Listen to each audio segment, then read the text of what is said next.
bersihnya hati dari kotoran-kotoran, baik kotoran dunia maupun kotoran nafsu maupun kotoran syaitan. Tuh, dunia itu namanya ikhlas. Hatta yatajarrada fihi, sampai benar-benar bersih fihi di dalam hati tersebut, qasdut taqarrubi, niat untuk taqarrub kepada Allah Subhanahu wa taala. Jadi hanya semata-mata kita ingin dekat kepada Allah. Sebab kalau dekat itu nyaman, semuanya dekat. Nyaman yang Allah mengatakan. Dekatnya itu bagaimana? Apakah dekat physically atau dekat majazi? Apakah dekat seperti bapak dan bapak dekat kita atau bagaimana? Itu dekat dalam ilmu tasawuf, dekat secara ilmu. Jadi orang dekat kepada Allah selalu merasa dilihat sama Allah Subhanahu wa taala, itu dekat. Jadi karena dia melihat, setelah merasa dilihat terus oleh Allah, maka dirinya senantiasa terhindar dari maksiat. Ya, itu namanya dekatnya begitu. Bukan sebab kalau dekat secara manawi, secara zahiri, dekat begini nggak bisa, nggak mungkin bisa.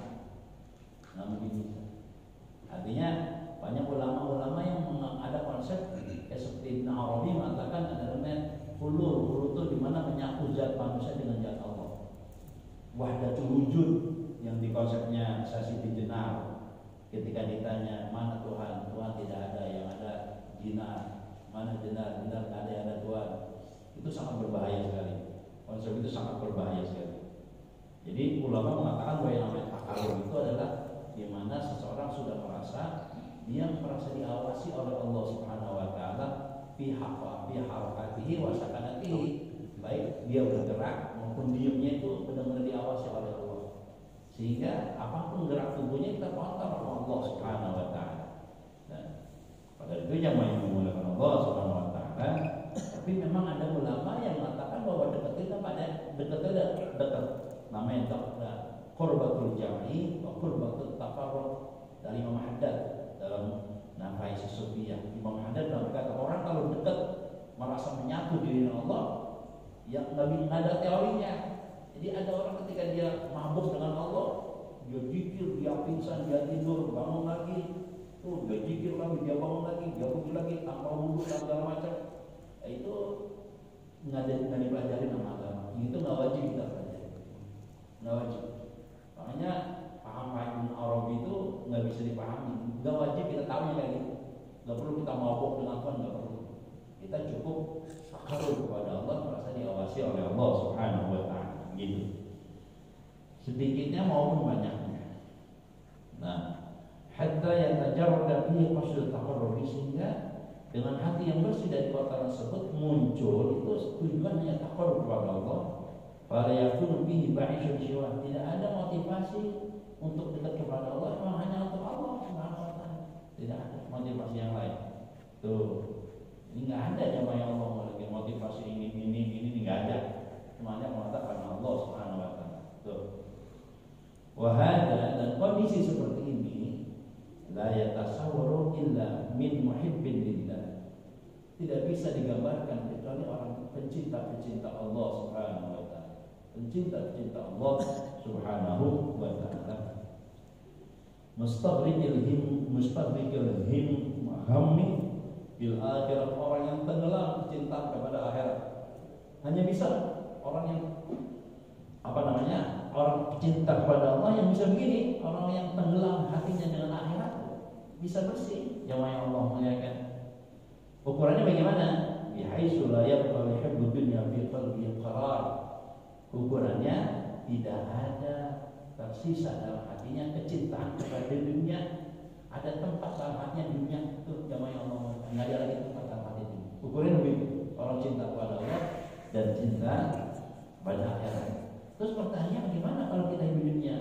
Ya kita cinta kepada Allah itu amal isbahnya kita jujur, tuh sayang sama istri, tuh itu manis saja. Bukan hanya di masjid ini selesai assalamualaikum. Tapi setelah itu harus ada aktualisasinya. Orang cinta kepada Allah yang gak pelit, orang cinta kepada Allah sekomitmen sama kebaikan, komitmen sama kejujuran. Itu begitu jamaah yang Allah muliakan. Bukan mohon maaf ya, cinta kepada Allah kemudian misalnya rajin sholat aja, misalnya zikir, tasbih aja, nggak bisa begitu, saudara yang dimuliakan Allah. Jadi yang cinta kepada yakin kepada Allah Subhanahu wa Ta'ala.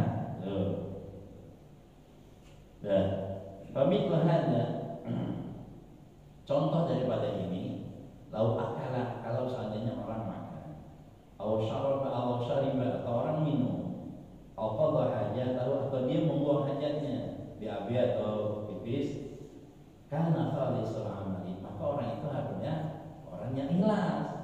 Kita makan, kita BAB, nggak pernah kita liatin, buru-buru kita siram, betul nggak ya? Buru-buru kita, ngapain kita liatin terus? Urusannya selesai, misalnya begitu. Tuh. Karena khalisul amali yang kayak gini, amal yang ikhlas. Orang makan juga begitu. Orang makan, mau di restoran bayar mahal, mau ada sampiran yang grafiknya 400.000, mau di warteg sama aja kenyangnya, betul nggak ya? Orang minum mau manis, mau tawar, mau segala macam, sama aja. Yang banyak Allah maunya gitu. Sahihun dia. Sebab kenapa? Niatnya benar. Tuh, niatnya benar. Yang banyak Allah maunya. Makanya itu kalau ada pertanyaan, sebenarnya ilmu dulu apa ikhlas dulu? Ilmu dulu. Amal itu diterima oleh Allah pertama ilmu dulu. Pertama ilmunya dulu. Orang mau punya ilmu ya repot. Orang puasa, ya orang puasa, nggak pakai ilmu, palanya siang-siang puyeng. Kata anak mau kemana? Mau borong, mau ngapain? Ada yang mau dibeli. Ibu yang apa yang dimurkan Allah Subhanahu Wa Taala, dia beli bodrek, dia beli, palanya puyeng, minum bodrek. Anak kali langsung bilang, kok minum bodrek? Kan puasa. Apa kata dia? Itulah hebatnya bodrek, bisa diminum kapan saja. Itu artinya orang beramal tanpa ilmu. Orang beramal tanpa ilmu ini tetap ilmu jadi penting. Saya pernah pergi haji sama Allah tahun 2011. Pulang dari Masjidil Haram, ada orang Banten dagang mau beli korma. Di depan korma kan korma tunggu-tunggu gitu. Dagang-dagang kalau di haram dengan rokatain. Tukang korma bingung. Rokatain apa? Saya tanya, Bapak mau beli apa? Saya mau beli korma. Korma, kenapa begitu? Saya nggak tahu bahasa Arabnya korma apa. Itu rokatain apa? Saya mau beli korma 2 kilo. Sebab saya ingat itu usul di rokatain. Repot terus. Jadi jangan buru-buru amat, kita ikhlas dulu. Jawabnya Allah mengingatkan. Makanya itu dalam konsep orang tasawuf itu, orang yang ikhlas, orang yang hatinya bersih, yang jujur dari dunia, 1 rakaatnya dia itu 1000 rakaatnya kita. Makanya itu kita sholat di Masjidil Haram itu 1 rakaat di sono, 20.000 di sini. Diharapkan sholat di Masjidil Haram itu hati kita benar-benar ikhlas dari dunia. Tinggalkan rumah, tinggalkan cucian, tinggalkan jemuran, itu begitu maksudnya. Simbolisasinya begitu. Banyak orang yang pergi haji begitu. Waktu pergi haji jam 11:30 sudah standby di Masjidil Haram. Jam 11 standby di Masjidil Haram. Jam 3 kan jam asar kan jam 3, jam 3:30 di sana. Sudah standby di Masjidil Haram. Pulang ke rumah, komat masih andukan. Komat masih belum mandi. Masya Allah. Ditanya sama istrinya, kok nggak kayak di Mekah sih rajinnya? Kok nggak dikaitkan seperti di Madinah rajinnya? Apa kata dia? Lu tahu nggak? Di sana 20.000 kali dibanding di sini, dia bilang. Di sini 20.000 dibanding di sana. Yang mana aja belum habis. Belum habis ya. Itu namanya orang jadi baik cuma di Mekah, jadi baik cuma di Madinah doang. Begitu namanya Allah. Jadi kalau dapat ikhlas dulu apa amal? Ilmu dulu baru amal. Orang yang Allah muliakan punya amal nggak pakai ilmu repot. Jam 10 siang as-salatu khairum minan naum, azan subuh. Jam 10 siang azan subuh. Orang komplek azan apa? Azan subuh. Lah kenapa jam 10 azan subuh? Kata dia, lah tadi saya azan subuh pada diam-diam aja di rumah. Sekarang saya azan subuh diomelin. Ini orang punya amal tapi nggak punya ilmu. Nah, semua orang mirip yang lain dimuliakan oleh Allah. Jadi ilmu menjadi penting. Ada orang ini ceritanya orang sufi nih.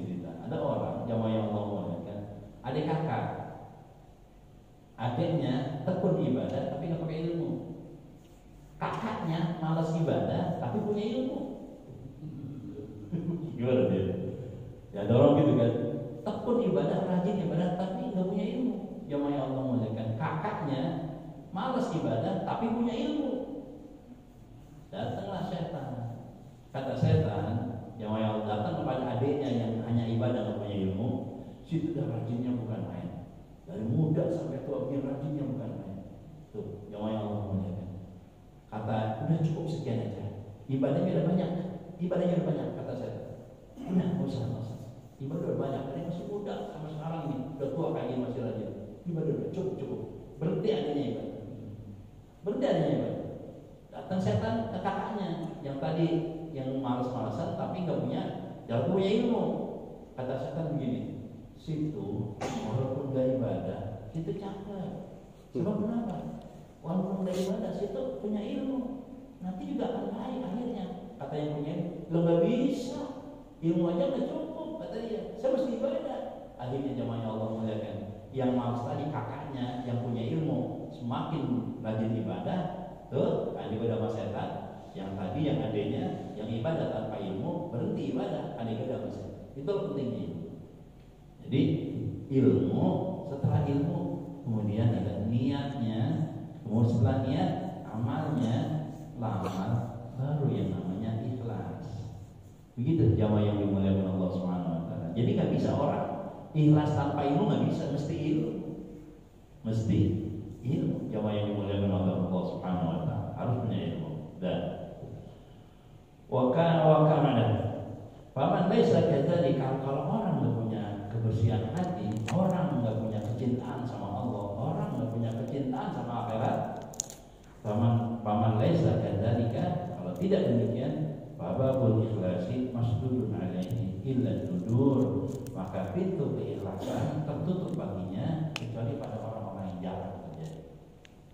Ini nggak bisa orang, mohon maaf, pertama ya dia punya ilmu, yang kedua dia punya niat. Itu apa itu niat? Niat itu semata-mata karena Allah, kecintaan kepada Allah, kecintaan kepada akhirat. Nggak punya ini susah buat ikhlasnya, yang dimuliakan oleh Allah Subhanahu wa taala.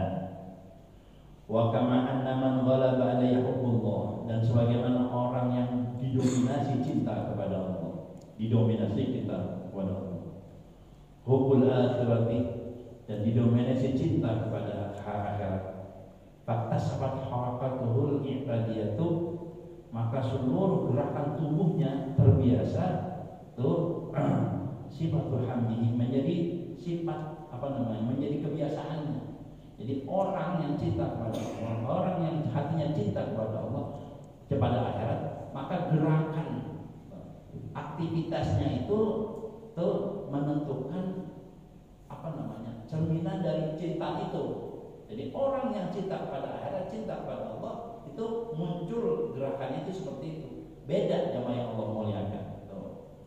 Wasar ikhlasan, yang demikian namanya ikhlas. Karena seperti apa? Jamaah yang dimuliakan Allah. Makanya kalau kata Ibnu Qayyim al-Jauziyah, dia begini, kontrol ini mindset kita, kontrol niat kita. Fa inna satusbihu aqwalan, karena mindset itu akan muncul ucapan. Wa qarrib aqwalaka, kontrol ucapan kita. Fa inna satusbihu aqwalan, karena ucapan itu akan muncul namanya tindakan kita. Jadi ucapan, tindakan itu muncul dari mindset kita. Ini mindsetnya hubul akhirah atau hubul dunia. Kalau orang yang mindsetnya hubullah atau hubul akhirah, maka omongannya jadi cakep, tindakannya jadi cakep. Kata Ibnu Qayyim al-Jauziyah, wa qarrib af'alaka, kontrol itu tindakan kita. Fa inna satusbihu adiyatan, akan kontrol itu tindakan kita, sebab akan muncul kebiasaan-kebiasaan kita. Orang kalau mindsetnya jelek, saudara, ucapan akan jelek. Ucapan jelek, perbuatan akan jelek. Perbuatan jelek, kebiasaan akan jelek. Itu gitu saudara, mindsetnya dulu, namanya Allah muliakan. Yang kedua, waqarrib adiyataka, kontrol itu kebiasaan Anda. Fa inna satusbihu insaniyatan, sebab akan menjadi personality kita, kepribadian kita. Tuh jamaah Allah. Orang malas walaupun main di samping masjid tetap aja malas. Orang kalau pelit walaupun duitnya banyak tetap aja pelit. Sebab kenapa? Mentalnya begitu, personalitinya begitu, jangan Allah melihatkan. Paham gitu ya? Nah, orang punya nanti kalau ini tetap aja orang kalau pelit aja udah. Sebab mentalnya gitu. Waqarrib insaniyataka, kontrol itu personality kita, mental kita. Fa innaha nasibuka indallah yaumil qiyamah. Sebab itu yang akan kita dapat nanti di hadapan Allah hari kiamat. Seperti itu. Itu yang dimuliakan oleh Allah Subhanahu wa taala. Dan maka itu di mindset niat kita dulu ini mau ngapain kita? Yang Allah muliakan. Falladhi yaghlibu 'ala nafsihi dunya. Orang-orang yang didominasi oleh dunia, jamaah Allah muliakan. Dunia itu apa? Walau pengennya nyohor biar tekor, nyohor. Lihat sekarang politik ini. Masya Allah, Allahu Akbar. Kemarin peci nggak boleh dipakai, posternya peci semua, ustad semua. Allahu Akbar. Ada orang ditelepon sama bapaknya suruh pulang. Menjelang pulang, jamaah Allah mengatakan di depan kan bendera kuning semua. Bendera kuning. Masya Allah. Masuk ke rumahnya langsung udah tek hatinya bergetar. Jangan-jangan ada apa-apa dengan bapak saya. Sebab bendera kuning. Sampai di rumah dia buka pintu, dipeluk sama ibunya. Rudi, kenapa Bu? Alhamdulillah. Kenapa? Bapak diangkat menjadi DPW Golkar. Kuning.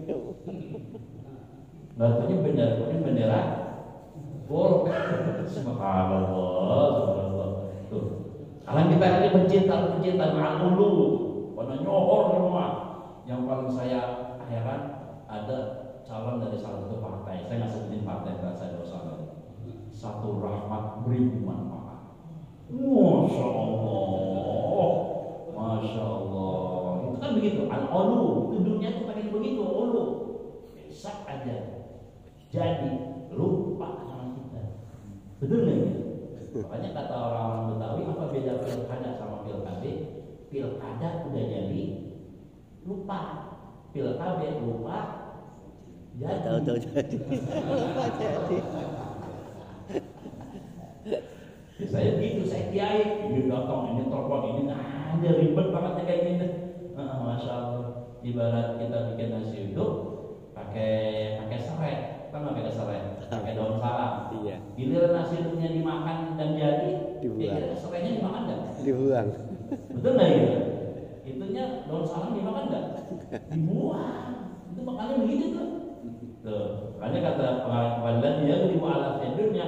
Orang yang didomasi cinta dunia apa itu? Al-ulu, pengen tinggi, wariasa, pengen politik. Saudara, ketika Pak Harto itu mau meninggal dunia di rumah sakit Pertamina, ada 3 pribadi yang beliau tolak untuk masuk. Yang pertama Pak Habibie, yang kedua Harmoko, yang ketiga Pak Ginanjar. Itu yang ditolak sama Pak Harto. Masuk jemput nggak mau Pak Harto itu. Yang main, saya baca dari memori Pak Harto. Pertama Pak Habibie itu nggak mau turun bersama Pak Harto. Dia justru ingin menggantikan Pak Harto. Dan itu sesuai dengan tujuan Pak Habibie. Yang kedua Pak Harmoko, bayangin Pak Harmoko. Waktu itu udah BR, ayo lanjutin lagi. Yang ketiga, yang Allah menyampaikan Pak Ginanjar kata Sasmita. 8 menteri mundur semua mendukung Ginanjar kamu dukung Pak Harto. Padahal awalnya 3 orang ini, masya Allah dengan Pak Harto kayak apa ini? Kecewa dengan Pak Harto dengan 3 orang ini. Sampai jemput aja nggak mau dijemput oleh 3 orang ini Pak Harto. Itu dunia riasa tuh gitu, politik tuh gitu. Jadi omong kosong kalau politik itu.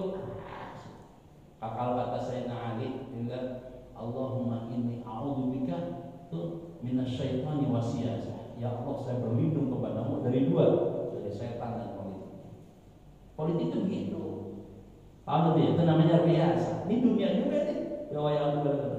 Dunia juga. Dan kan, jadi kayak gitu itu dunia nih jemaah Allah melihat. Wal jumlah jadi secara umum orang yang didominasi hatinya, motivasi hidupnya itu selain Allah Subhanahu wa ta'ala. Kita sahabat jami akhlaqatihi, maka berbuat seluruh hak tubuhnya kasih sifat itu. Orang kalau tujuannya dunia ya begitu. Kalau nggak dapat ya berhenti. Kalau dapat terus, itu jamaah yang Allah muliakan. Nah, lantas menaruh ibadah min somin, maka orang kalau begitu motivasinya nggak akan selamat ibadahnya. Puasanya pun demikian, wasolatin, sholatnya pun demikian, wabah dan lain sebagainya. Illa nadiran, kecuali jarang. Yang jarang itu artinya kalau memang dikasih petunjuk sama Allah dia bisa selamat. Begitu jamaah yang dimuliakan oleh Allah Subhanahu wa taala. Ada guru sufi mulia namanya Syams At-Tabrizi. Syams At-Tabrizi namanya Samsuddin At-Tabrizi. Beliau gurunya Jalaluddin Rumi. Sufi agung Jalaluddin Rumi. Kalau kita lihat ajaran-ajaran sufi Rumi itu kalau orang narik itu 5 jam bertahan itu nggak puyeng, nggak makan, mikir aja. Kalau kita 5 aja puyeng. Itu orang tari-tarinya sufi itu 5 jam, 4 jam bertahan karena zikir terus pada Allah Subhanahu wa taala. Itu tadi Syams At-Tabrizi. Dia berkunjung ke rumahnya murid namanya Jalaluddin Rumi. Oleh Jalaluddin Rumi sebagai murid disediakan seluruh makanan yang enak. Disediakan semuanya. Kata Syams At-Tabrizi, sebelum makan saya mau mabok dulu, belikan saya arak. Belikan saya arak.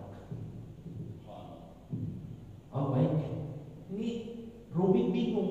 Sufi aku kok mau minum arak? Masya Allah. Sufi aku mau minum arak, muridnya kelaparan. Gimana ini? Apa saya kan nggak boleh kalau mursyid kita curiga sama mursyid kan batal. Batal itu keguruan kita. Ya, Allah saya punya mursyid ijazahkan Allahumma sholli sholatan kamilatan wa sallim salaman taman ala sayyidina Muhammadin tanhalu bil uqad. Itu dia baca ala sayyidina Muhammadin alladzi tanhalu. Ijazahnya begitu tuh. Tapi ala sayyidina Muhammadin alladzi tanhalu batal jadi guru, batal jadi murid. Sampai kayak gitu fanatiknya antara mursyid sama guru. Kemudian jamaah Allah muliakan, ini Rumi bingung. Subhanallah, ini guru pengen mabok bagaimana ini? Bingung. Bagaimana kalau air putih? Enggak, saya mau mabok aja. Beliin saya apa? Beliin saya apa? Saya mau mabok. Aduh.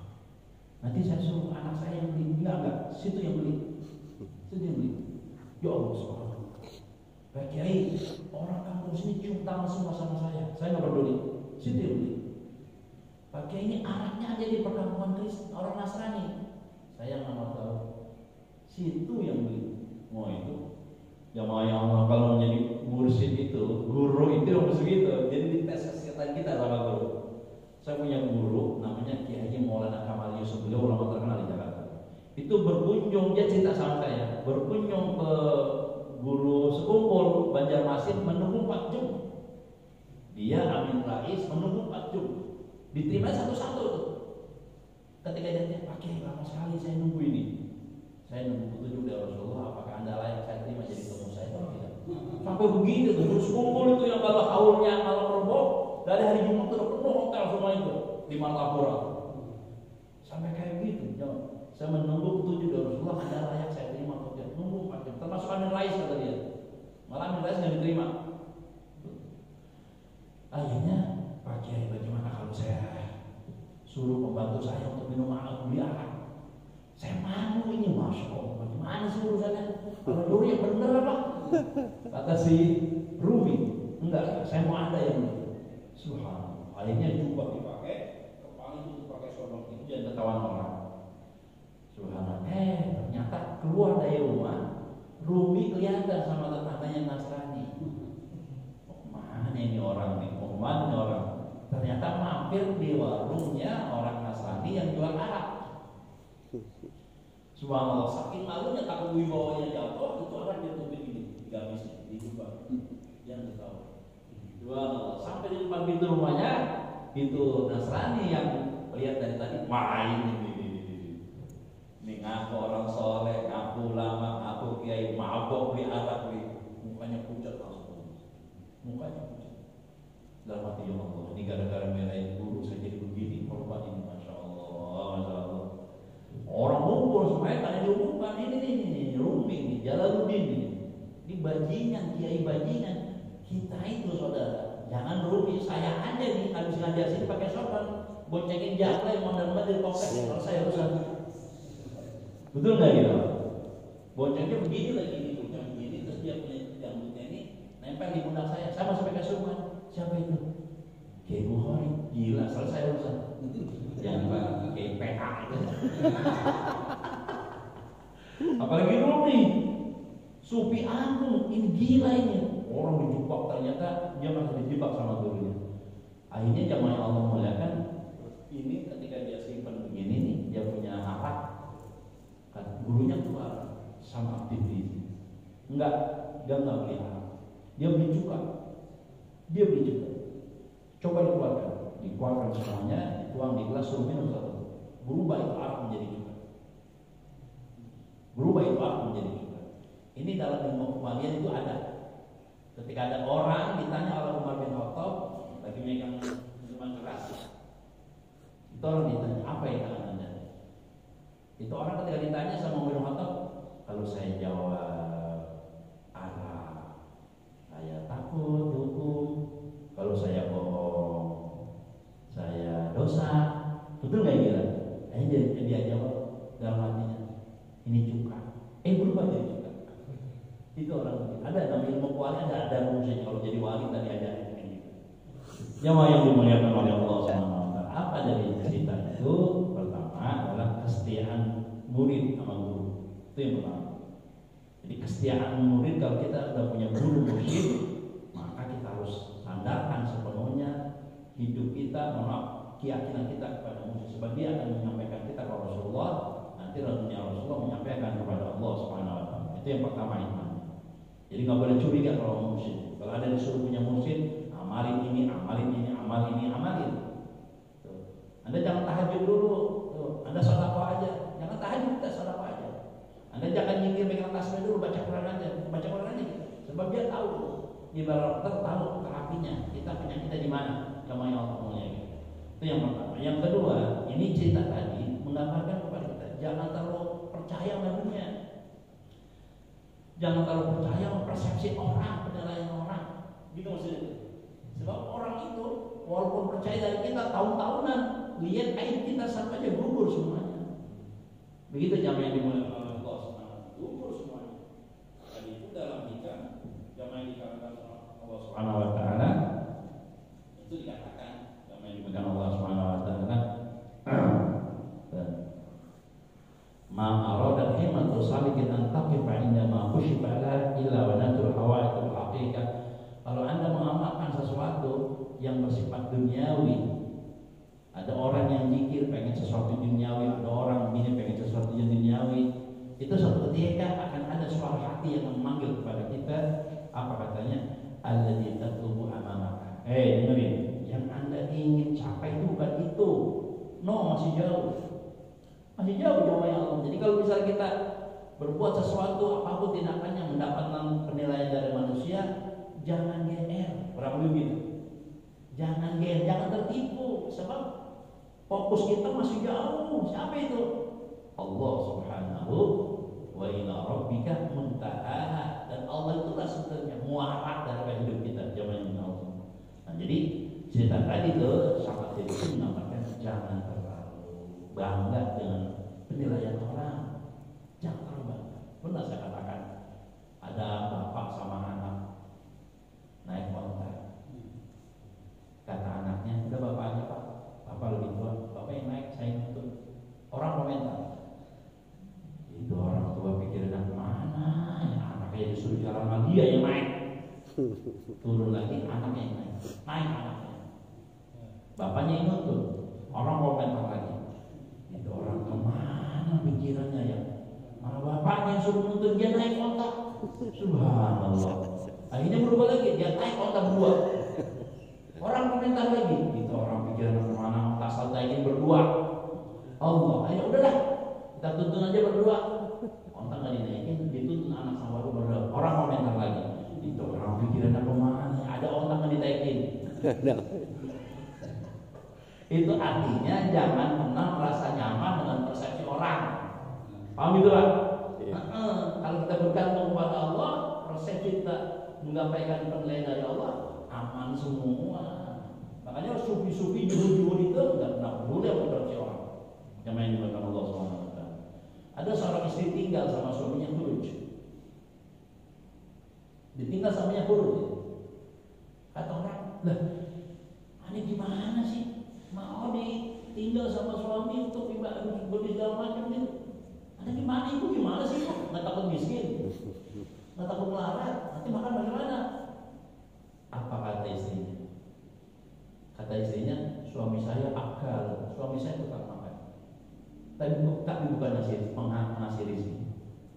Saya lebih yakin kepada yang ngasih rezeki yaitu Allah Subhanahu Wa Taala dibanding itu makan. Jadi saya tenang dengan jaminan Allah Subhanahu Wa Taala. Tuh jamaah yang Allah muliakan. Dan fa inna ilajal ikhlasi, sesungguhnya terapi agar supaya ikhlas adalah kasrul huzuzin nafsi. Menjual jauh-jauh apa itu ambisi nafsu. Pengen dikenal, pengen terkenal, pengen ini. Buang jauh-jauh. Pengen kenyang. Apa itu tuh? Jamaah yang Allah muliakan. Tuh. Wa qad tama'an dunya, dan memutus ketamaan dari dunia. Tuh.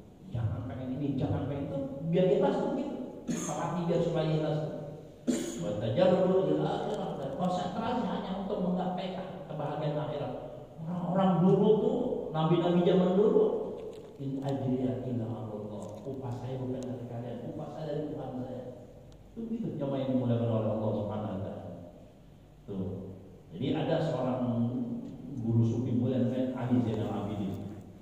Cicitnya Rasulullah Sallallahu Alaihi Wasallam. Cicitnya Rasulullah. Jadi dia Rasulullah punya mantu, punya Imam Ali. Imam Ali punya anak Hasan dan Husain. Husain punya anak Ali Zainal Abidin. Jamaah Allah. Suatu ketika ada orang itu bawa tas begini, jamaah Allah muliakan, mau bayar utang. Dia menyangka bahwa ini isinya duit buat bayar utang dia. Di masjid ada Ali Zainal Abidin. Dan dia sholat di depan dia, di depan Ali Zainal Abidin. Itu orang sholat di depannya. Jamaah Allah muliakan. Assalamualaikum warahmatullahi wabarakatuh. Selesai sholat, dia lihat isinya kosong, tasnya kosong.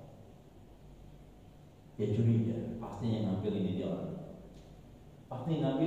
Ini. Habis diri itu udah habis-habisannya Ali Zainal Abidin. Habis diri itu udah habis-habisannya. Jenengan maling ini, bukan saya. Di sini nggak ada lagi cuma situ doang. Masya Allah. Akhirnya kan emang akhlaknya mulia, yakinnya kepada Allah yang bukan main. Ini orang dia pulang. Bapak duitnya hilang berapa? 200 dirham. Oh baik, saya ganti dengan. Masya Allah. Pergilah dia buat bayar utang. Dengan duit yang tadi yang Ali dikasih. Pulang ke rumah istrinya ngamuk. Gimana sih? Nah memangnya?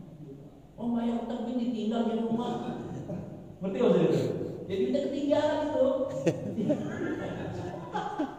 Duitnya ketinggalan. Dia tuh Masya Allah. Jadi saya tadi yang dulu itu bukan, Masya Allah, dosa benar saya sama orang itu. Akhirnya Maya Allah malaikat dia balik ke rumah Zainal Abidin. Ya nunggu di pintunya sebelum dibukanya ketemu orang. Bapak ngapain? Saya mau minta maaf sama yang punya rumah. Bapak tahu nggak yang punya rumah siapa? Saya nggak tahu. Itu Ali Zainal Abidin. Siapa beliau? Cicitnya Rasulullah Sallallahu Alaihi Wasallam. Ya Allah Subhanallah. Begitu jamaah Allah. Jadi orang kalau ikhlas itu motivasi akhirat, ya perdamaian yang dia pentingkan. Jangan ada konflik, selesaikan urusan sama Allah Subhanahu wa Ta'ala. Dan bihaitsu yaghlibu dzalika 'ala qalbi. Kalau yang demikian dominan dari hati. Putusin itu keinginan nafsu, putusin itu ketamaan di dunia, fokus sama akhirat. Fa inna dzalika, yang demikian itu ya tayassaru bihi ikhlas, akan memudahkan kita ikhlas. Sama yang Allah. Jamaah itu betul. Wa kam min amali, berapa banyak amal perbuatan. Ya ta'ibul insanu fiha, capek orang di situ, dia beramal banget di situ tuh, jamaah yang Allah kan. Wa yazunnu anna khalisatan lillah, dan dia mengira bahwa amalnya itu ikhlas.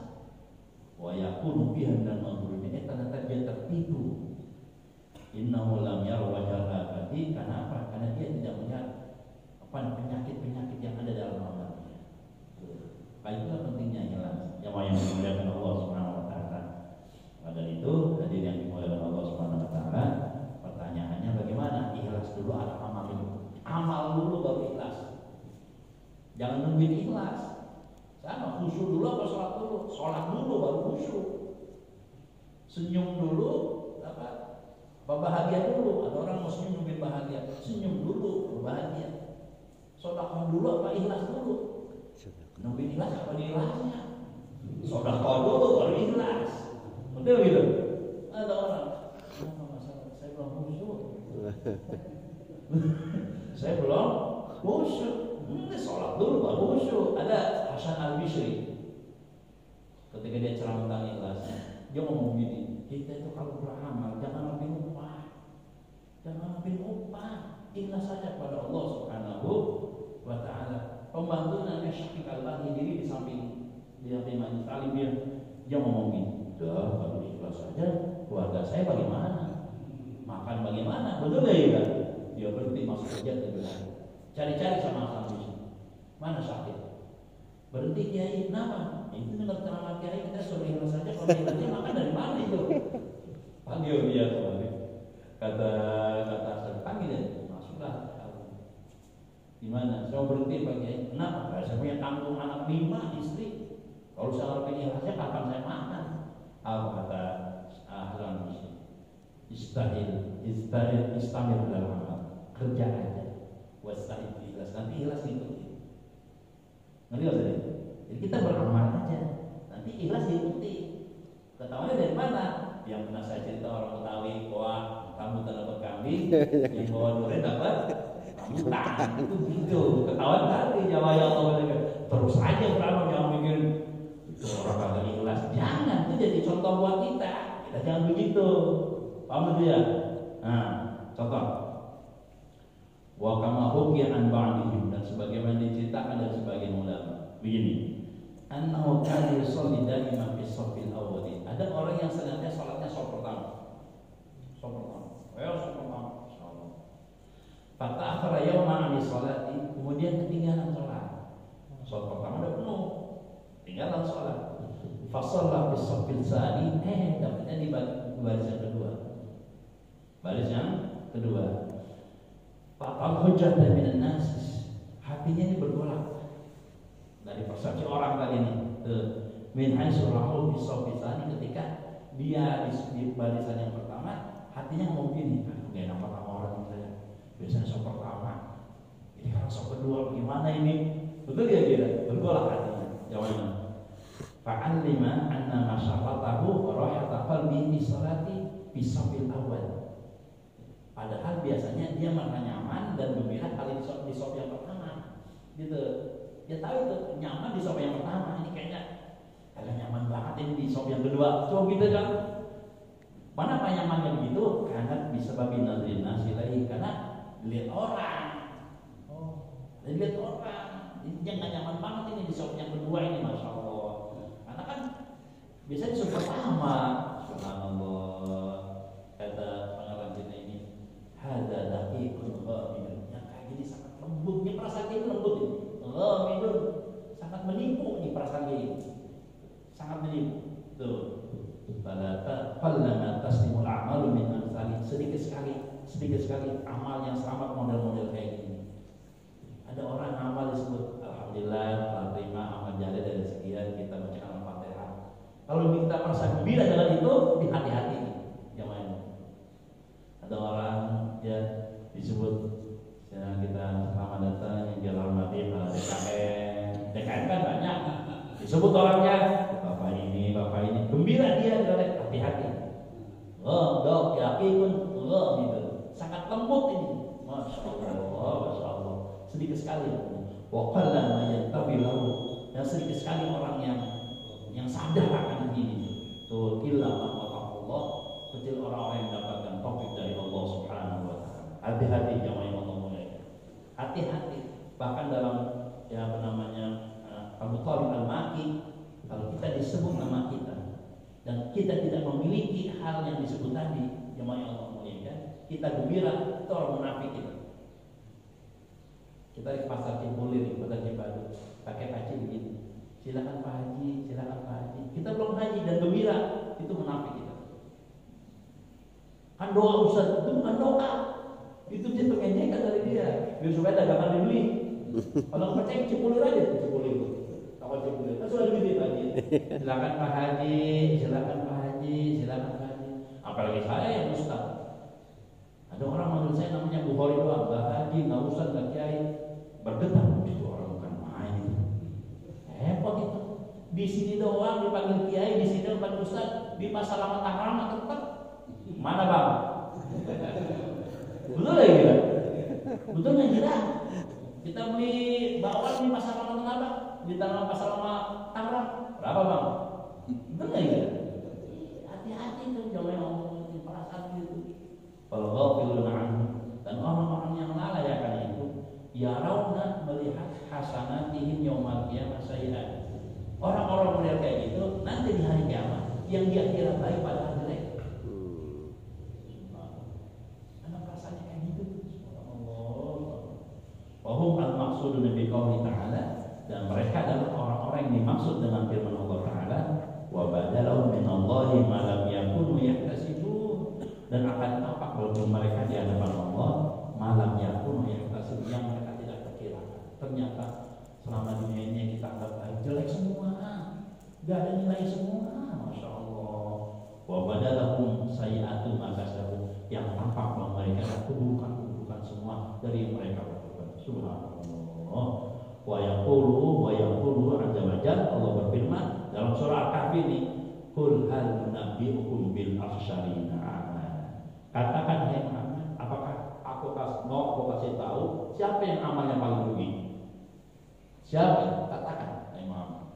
Alladzina dhalla sa'yuhum, orang yang jalannya sesat. Fil hayati dunya, dalam kehidupan dunia, wa hum yas'alun, annahum yusina sun'a, tapi mereka mengira bahwa mereka telah berbuat baik, padahal sesat semuanya. Nauzubillah min. Mudah-mudahan Allah berikan taufik hidayah kepada kita, lebih kita untuk tetap sehat dan ikhlas dalam beramal dan ibadah kepada Allah Subhanahu wa taala. Terus pada Allah berikan kesehatan, panjang umur, keikhlasan, kesabaran, istiqamah dalam ibadah. Allah cabut nyawa kita husnul khotimah. Amin. Ala hadhihi al-Fatihah. A'udzu billahi minasyaitonir rajim. Bismillahirrahmanirrahim. Alhamdulillahirabbil alamin. Arrahmanir rahim. Maliki yaumiddin. Iyyaka na'budu wa iyyaka nasta'in. Ihdinas siratal mustaqim. Siratal ladzina an'amta 'alaihim ghairil maghdubi 'alaihim. Bismillahirrahmanirrahim. Alhamdulillahirabbil alamin. Allahumma shalli ala sayyidina Muhammad wa ala sayyidina Muhammad. Allahumma anfa'na bima 'allamtana wa 'allimna ma yanfa'una wa zidna 'ilman tanfa'una. Amin. Allahumma shahidna, Allahumma nadibna, Allahumma hafizna, Allahumma amin. Allahumma qul 'alaina, Allahumma qarib minna wa shashir ma'ana. Amin. Wa shashir ma'ana bika kulli, wa shashir ma'ana bika kulli. Allahumma inna syarafna nabiyyin wa hibdal mursalin wa ilhaman Allahumma aghna bil ilmi wa zayyina bil hilmi wa bi taqwa jamilna bil afiyah. Rabbana taqabbal minna innaka antas samiul alim, tub 'alaina innaka antat tawwabur rahim. Rabbana atina fid dunya hasanah wa fil akhirati hasanah wa qina adzabannar. Wa sallallahu ala sayyidina Muhammadin wa ala alihi wa ashabihi ajma'in. Subhana rabbika rabbil izzati